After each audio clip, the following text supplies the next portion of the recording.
ഒരു റൂമിൽ ഖുർആൻ ഓതുമ്പോൾ മറ്റേ റൂമിൽ രാമായണം പാരായണം ചെയ്യുന്ന കുട്ടികൾ. ഈ തെന്നാടൻ സുബൈദ എന്ന് പറഞ്ഞത് അസീസാജി എന്ന് പറഞ്ഞ ഒരു മദ്രസ മൗല്യമായിട്ടുള്ള അവരുടെ ഭാര്യയാണ്. ഇവരുടെ ഒരു വീട്ടിലൊക്കെ സഹായിയായിട്ട് ചക്കി എന്ന് പറയുന്ന ഒരു ഹിന്ദു സഹോദരി ഉണ്ടായിരുന്നു. ചക്കി പെട്ടെന്ന് മരിച്ചു പോയപ്പോൾ 3 കുട്ടികളാണ്.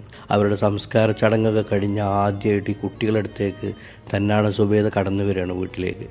എന്നിട്ട് 3 കുട്ടികളെയും സ്വന്തം മക്കളെ പോലെ വാരിപ്പുണർന്നിട്ട് അവരുടെ വീട്ടിലേക്ക് കൊണ്ടുപോവാണ്. ഉസ്താദ് പറഞ്ഞു, സുബൈദ നമുക്ക് ഇനി മുതൽ 6 മക്കളാണ് എന്ന് പറഞ്ഞിട്ട് ചക്കിയുടെ 3 മക്കളും ഇവരുടെ 3 മക്കളും പഠിപ്പിച്ചു, വളർത്തി, വലുതാക്കി. എത്രത്തോളം എന്ന് പറഞ്ഞാൽ ഒരു റൂമിൽ ഖുർആൻ ഓതുമ്പോൾ മറ്റേ റൂമിൽ രാമായണം പാരായണം ചെയ്യുന്ന കുട്ടികൾ. അങ്ങനെ ലോകത്ത് എവിടെയെങ്കിലും കാണാം. അതാ ഞാൻ പറഞ്ഞു, മലപ്പുറത്തിൻ്റെ മനസ്സറിയാത്തത് കൊണ്ടാണ് ഇത്. എന്നിട്ട് അവരെ വളർത്തി വലുതാക്കിയെന്ന് മാത്രമല്ല, ഈ 2 മക്കളെയും കെട്ടിച്ചയച്ചു, 2 പെൺമക്കളെ. ശ്രീധരനെ കെട്ടിച്ചയച്ചു. ശ്രീധരന് ജോലിക്കായിട്ട് ഒമാനിലേക്ക് വിസ കൊടുത്തു. അവൻ ജോലി ചെയ്യുമ്പോഴാണ് തെന്നാടൻ സുബൈദ മരിക്കുന്നത്.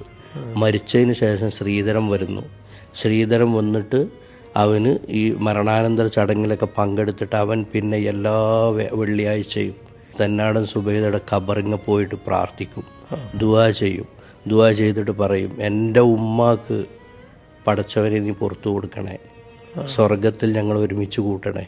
ഈ സുബൈദയുടെ 3 മക്കൾ പള്ളിയിൽ നിന്ന് നിസ്കരിച്ച് വന്ന് അവർ പ്രാർത്ഥിക്കുന്നതിൽ ആമീൻ ചൊല്ലിയിട്ട് അവനവിടെ നിന്ന് മടങ്ങിപ്പോവുള്ളൂ. ഇതാണ് മലപ്പുറത്തിൻ്റെ കഥ.